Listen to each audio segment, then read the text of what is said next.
High guys, welcome back to my new video. আশা করি সবাই ভালো আছো, আমিও খুব ভালো আছি। তো আজকে আমি সারাদিন কি রান্না করলাম তোমাদের সাথে সেটাই শেয়ার করব। তো প্রথমে আমি বসিয়ে দিলাম ডিম সিদ্ধ, আলু সিদ্ধ আর পেঁপে সিদ্ধ। আর এদিকে আমি ভাতটা বসানোর জন্য আগে থেকে গরম জল বসিয়ে দিয়েছিলাম আর চালটাও ধুয়ে রেখেছিলাম। তো এবার চালটাও দিয়ে দেবো হাঁড়ির খোলে। তো তোমরা আগে থেকে চেষ্টা করবে চালটা ভিজিয়ে রাখা। চালটা ভিজিয়ে রাখলে খুব নরম হয়ে যায়, তো ভাতটা খুব তাড়াতাড়ি হয়ে যায়। তো এইদিকে পেঁপে সিদ্ধ আমার হয়ে গেছে, ভাতও হচ্ছে। তো এবার দেখা যাক বাজার থেকে কী নিয়ে এসছে। তো আজকে বাজার থেকে নিয়ে এসে তোমার হচ্ছে চিকেন আর মাছ নিয়ে এসছে। তো চিকেন আর মাছ নিয়ে এসে, তো তোমরা কে কে চিকেন খেতে ভালোবাসো সেটা আমাকে সবাই কমেন্টে জানাও।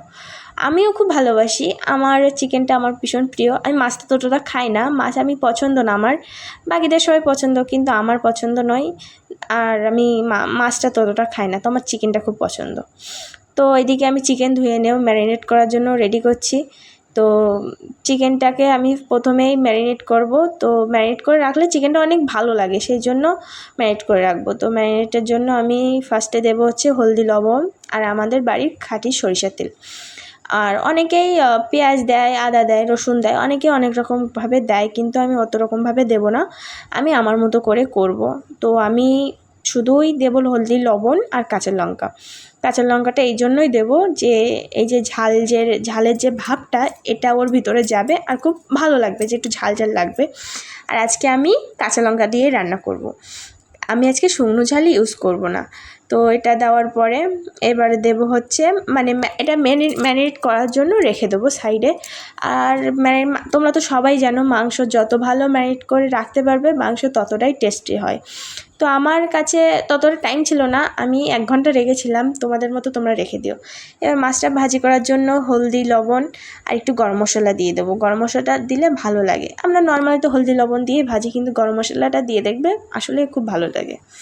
এবার আর একটু খাঁটি সরিষার তেল দেবো, কেননা খাঁটি সরিষার তেল দিলে মাছটা অতটা ফুটবে না, মানে মাছটার তেল গায়ে এসে লাগবে না, সেজন্য একটু খাঁটি সরিষার তেল দেবো। আর এদিকে শিলে আদা দিয়ে রসুন দিয়ে বেটে নেবো। আর মশলাটা ওইদিকে আমি চিকেনটা ম্যারিনেট করার পরে আদা রসুনটা বেটে নেব। এদিকে আমার তেলও গরম হয়ে গেছে, তেলের ভিতরে দিয়ে দিলাম মাছটা দেওয়ার পর ভালোভাবে ভাজি করে মাছটা এবার তুলে নেব। তোমরা কে কে মাছ ভাজি খেতে ভালোবাসো আমাকে অবশ্যই জানাবে।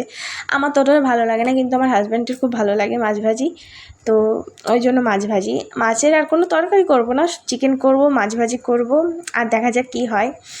তো প্রথমেই আমি ফোড়নে দিয়ে দিলাম তেজপাতা আর পেঁয়াজ দিয়ে ভাজা করছি। তো এরপরে পেঁয়াজ দিয়ে ভালো করে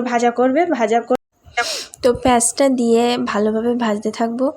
ভাজার পরে এবার দিয়ে দেবো টমেটো। তো টমেটোটা দিয়ে পেঁয়াজটা দিয়ে ভালোভাবে কষিয়ে নেবো। আর মশলা যত ভালো কষাবে মশলার টেস্ট ততটাই ভালো আসবে। তো পেঁয়াজটা দিয়ে আর টমেটো দিয়ে ভালোভাবে কষানোর পরে এবার দিয়ে দেবো চিকেনটাকে দিয়ে পেঁয়াজ দিয়ে টমেটো দিয়ে মশলা ভালো করে কষিয়ে নেবো। ভালো করে কষানোর পরে এবার দিয়ে দেবো আলু। তো আলু দেওয়ার পরে ভালোভাবে কষাতে থাকবো। কষানোর পরে এবার আমি দিয়ে দেবো জল। তো তার আগে ভালোভাবে কষিয়ে নেবে, আর চিকেন যত ভালো কষাবে চিকেনের টেস্ট ততটাই আসবে। আর এদিকে চিকেনটা অনেক ভালো ছিল, চিকেন থেকে একটু তেলও বেরিয়েছিল। তো আলুটাকে খুব ভালো করে কষিয়ে এবার দিয়ে দেবো জল। তো জল দেওয়ার পরে এদিকে আমার জলও ফুটে গেছে, এবার দেখবো আলু সেদ্ধ হয়েছে কিনা।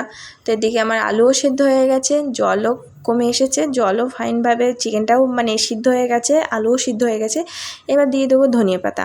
তো ধনিয়া পাতা দেওয়ার পরে আমি 10 মিনিট ঢাকা দিয়ে রাখবো।